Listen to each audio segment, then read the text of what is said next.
कच्चे तेल की कीमतें आसमान छू रही हैं और बड़े बड़े विकसित देश अपने हाथ खड़े कर रहे हैं। ऐसे में क्या भारत सुरक्षित है? ये सवाल आज हर भारतीय के जहन में है। प्रधानमंत्री नरेंद्र मोदी ने देशवासियों से ईंधन बचाने की एक भावुक अपील की है, जिसने एक तरफ चिंता तो दूसरी तरफ जिम्मेदारी का एहसास कराया है। लेकिन क्या वाकई देश में तेल खत्म होने वाला है? सोमवार को आई सरकारी ब्रीफिंग ने इन अटकलों पर विराम लगाते हुए एक ऐसी तस्वीर पेश की है जो राहत भी देती है और भविष्य के प्रति आगाह भी करती है। पश्चिम एशिया में जारी संघर्ष के बीच इंटर मिनिस्ट्रियल ग्रुप यानी आईजीओएम की बैठक में जो आंकड़े निकल कर आए हैं वो चौंकाने वाले हैं। जहां दुनिया के कई देशों ने अपनी घरेलू खपत में भारी कटौती कर आपातकालीन उपाय लागू कर दिए हैं, वहीं भारत मजबूती से खड़ा है।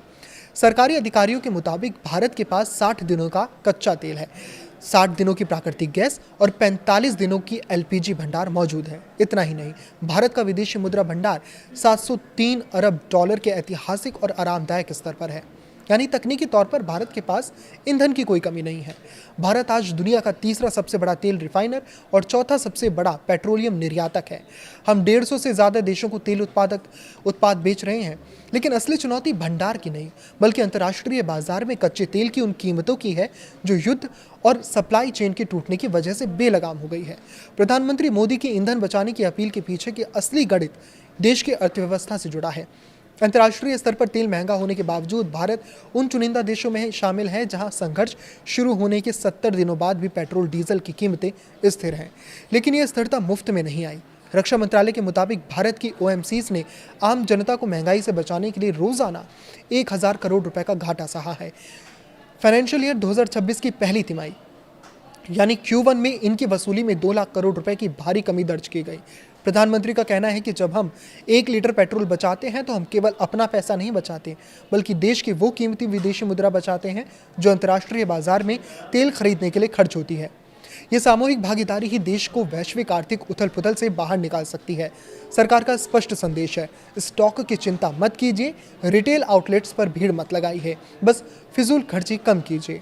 भारत अपनी ज़रूरत का अधिकांश कच्चा तेल आयात करता है। जब अंतर्राष्ट्रीय कीमतें बढ़ती हैं तो देश का व्यापार घाटा भी बढ़ता है।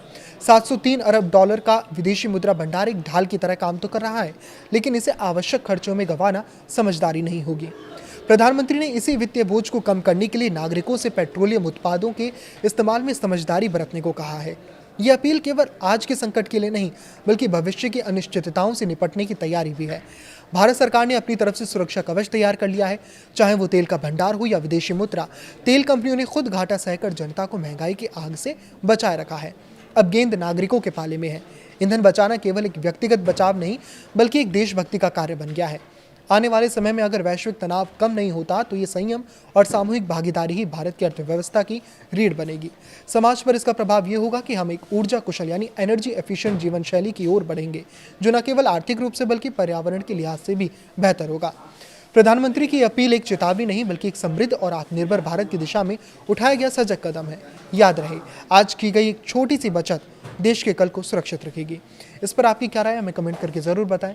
लाइक करें, शेयर करें और इसी तरह जुड़े रहें। नमस्कार।